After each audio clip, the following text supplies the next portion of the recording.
subscribe now and press the bell icon. Never miss an update.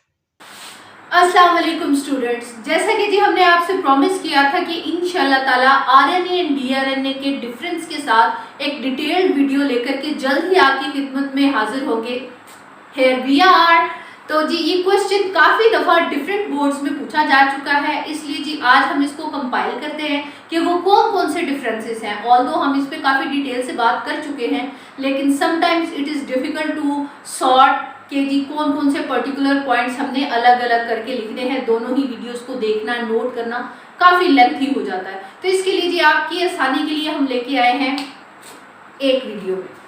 बात करते हैं जी differences की। Location, composition, sugars, nitrogenous bases, polynucleotide chain and amount of the particular molecule. ये हैं जी वो main points जिन पे DNA and RNA के दरमियान में डिफरेंस पाया जाता है within a cell, within a particular species. सबसे पहले बात करते हैं जी लोकेशन की। डीएनए जनरली हम जानते हैं कि ये न्यूक्लियस के अंदर सेंटर्ड होता है। आउटसाइड द न्यूक्लियस ये स्मॉल अमाउंट में मौजूद तो होता है, लेकिन मेन जो इसकी अक्रेंस है दैट इज न्यूक्लियस। जबकि साइटोप्लाज्म में हमने देखा कि मैसेंजर आरएनए जो कि 80% कंस्टिट्यूट कर रहा है टोटल सेलुलर आरएनए का, और वो कहाँ पे मौजूद है? साइटोप्लाज्म में। तो मेनली ये साइटोप्लाज्म के अंदर कंसंट्रेटेड होता है और न्यूक्लियस के अंदर भी पाया जाता है। कॉम्पोजिशन के हवाले से अगर हम बात करें तो DNA is composed of deoxyribo nucleotides, जैसे कि इसका नाम है डीऑक्सीराइबो न्यूक्लिक एसिड, तो ये डीऑक्सीराइबो न्यूक्लियोटाइड से मिलके बना है। बरक्स इसके आरएनए जो है वो राइबो न्यूक्लियोटाइड से मिलके बना हुआ है। शुगर की अगर हम बात करें तो जो पेंटोज यानी कि 5 कार्बन मोनोसेकेराइड शुगर है वो डीएनए के अंदर डीऑक्सीराइबोज होगी, जबकि आरएनए के अंदर वो राइबोज शुगर होगी। नाइट्रोजनस बेसिस की बात करें तो डीएनए के अंदर जो हमारा जो फॉर्मूला है एट गवर्नमेंट कॉलेज यानी कि AT GC, adenine, thymine, guanine, cytosine, और आरएनए में सिर्फ एक डिफरेंस आना है, एट में टी की जगह यू आ जाना है और बाकी सारा सेम रहेगा, यानी कि आरएनए के अंदर थायमिन की जगह यूरासिल ले लेगी, बाकी तीनों बेसिस सेम रहेगी, तो वो AUGC बन जाएगा।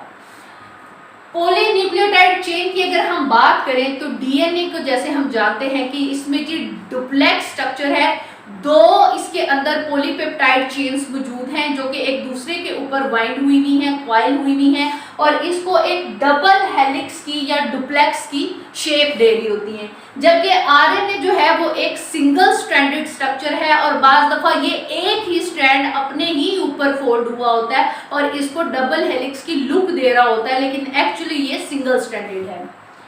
अमाउंट की बात करें तो डीएनए क्योंकि डिपेंड कर रही होती है इसकी अमाउंट क्रोमोसोम, और क्रोमोसोम हर स्पीशी का फिक्स है। जैसे ह्यूमन बींग्स हैं तो हमारे अंदर 46 क्रोमोसोम्स पाए जाते हैं, तो हमारे अंदर जो डीएनए की भी अमाउंट है वो भी फिक्स होगी स्पीशी टू स्पीशी। जबकि अगर हम सेल की बात करें तो एक ही स्पीशी के अंदर एक डिफरेंट सेल्स जो हैं उनके अंदर आरएनए की अमाउंट डिफरेंट होगी पर्टेनिंग टू जीन जो कि इंफॉर्मेशन लेके आ रहा है protein synthesis, and length of protein molecule या साइज ऑफ प्रोटीन मॉलिक्यूल। तो ये दोनों चीजें इसकी अमाउंट इसकी जो लेंथ है उसको डिटरमिन करेंगी। तो जी ये मेन डिफरेंसेस हैं डीएनए और आरएनए के बीच। अब चलते हैं जी कॉन्जुगेटेड मॉलिक्यूल्स की तरफ। बात करते हैं जी कॉन्जुगेटेड मॉलिक्यूल्स की। सबसे पहले इसकी डेफिनेशन देखते हैं कि कॉन्जुगेटेड मॉलिक्यूल्स होते क्या हैं, उसके बाद हम डिफरेंट एग्जांपल्स और उनके इम्पॉर्टेंट फंक्शंस देखेंगे। सबसे पहले चलते हैं जी इसकी डेफिनेशन की तरफ। दो डिफरेंट काइंड के मॉलिक्यूल्स अगर आपस में इकट्ठे हो जाएं, यानी कि different molecules belonging to different category, वो अगर कंबाइन होते हैं और एक सिंगल मॉलिक्यूल की शक्ल इख्तियार कर लेते हैं तो ऐसे मॉलिक्यूल को हम कॉन्जुगेटेड मॉलिक्यूल कहेंगे। इसकी डेफिनेशन आप कुछ इस तरह से लिखते हैं कि two different molecules belonging to different categories combine together to form conjugated molecule. इन मॉलिक्यूल्स की structural as well as functional दोनों ही तरह की बहुत सिग्निफिकेंस है। मिसाल के तौर पे जैसे ये जीन रेगुलेशन में बहुत ज़्यादा हेल्पफुल होते हैं, पर्टिकुलरली अगर हम न्यूक्लियोप्रोटीन्स की बात करें। चलते हैं जी इसकी कुछ एग्जांपल्स की तरफ और देखते हैं कि वो कौन कौन से इंपॉर्टेंट रोल्स परफॉर्म कर रहे हैं। सबसे पहले बात करते हैं जी हम ग्लाइकोप्रोटीन्स एंड ग्लाइकोलाइपिड्स की। हम जानते हैं कि कार्बोहाइड्रेट्स प्रोटीन्स या लिपिड्स के साथ कंबाइन होता है और ये कॉम्बिनेशन जो है रिजल्ट करता है in the formation of A conjugated molecule. Carbohydrates अगर प्रोटीन के साथ कंबाइन होते हैं तो वो ग्लाइकोप्रोटीन बनाएंगे। यही कार्बोहाइड्रेट अगर लिपिड्स के साथ कंबाइन हो रहे हैं तो वो जो कंजुगेटेड मॉलिक्यूल बना रहे हैं वो कहलाएगा ग्लाइकोलाइपिड। अब हम जानते हैं कि ये तीनों ही अलग अलग कैटेगरी से बिलोंग करते हैं। ग्लाइकोप्रोटीन्स एंड ग्लाइकोलाइपिड्स दोनों ही सेल के स्ट्रक्चरल फॉर्मुलेशन में हिस्सा लेते हैं। इसके अलावा कार्बोहाइड्रेट्स जब प्रोटीन के साथ मिलते हैं तो मुख्तलिफ किस्म की सेल के अंदर जो सिक्रीशंस आती हैं वो एक्चुअली ग्लाइकोप्रोटीन इन नेचर होते हैं।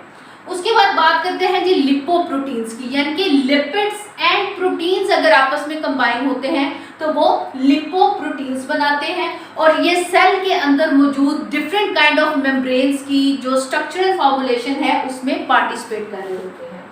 उसके बाद हम थर्ड टाइप बल्कि फोर्थ टाइप की तरफ चलते हैं जो कि न्यूक्लियोप्रोटीन्स की है। न्यूक्लिक एसिड प्लस प्रोटीन, अगर ये दोनों डिफरेंट कैटेगरी के मॉलिक्यूल्स आपस में कंबाइन हो तो बनने वाला कॉन्जुगेटेड मॉलिक्यूल न्यूक्लियोप्रोटीन कहलाएगा। हम जानते हैं कि न्यूक्लिक एसिड के अंदर अफिनिटी होती है different kind of basic proteins के लिए। इसकी मिसाल न्यूक्लियोहिस्टोन की ले सकते हैं हम, जो कि क्रोमोसोम के अंदर मौजूद होता है, जिसमें न्यूक्लियो पार्ट न्यूक्लिक एसिड से है and histone is basically a protein और ये हेल्प कर रहा होता है जी जीन एक्सप्रेशन की रेगुलेशन में। तो ये जी डिफरेंट ये डेफिनेशन है कंजुगेटेड मॉलिक्यूल्स की और ये उसकी मुख्तलिफ एग्जांपल्स हैं और वो क्या क्या इंपॉर्टेंट फंक्शन या रोल प्ले कर रही हैं, वो चाहे स्ट्रक्चरल हो या फंक्शनल हो विद इन द सेल। इसके साथ ही स्टूडेंट्स कंजुगेटेड मॉलिक्यूल भी कंप्लीट होता है और हमारा चैप्टर नंबर 2 यानी कि बायोलॉजिकल मॉलिक्यूल्स भी कंप्लीट होता है।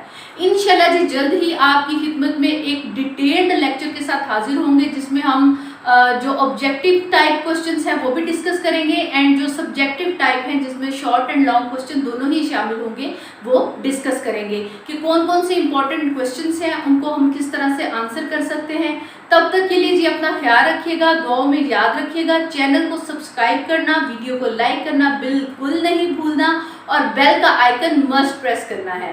तब तक के लिए इजाज़त दीजिए, अल्लाह हाफिज़।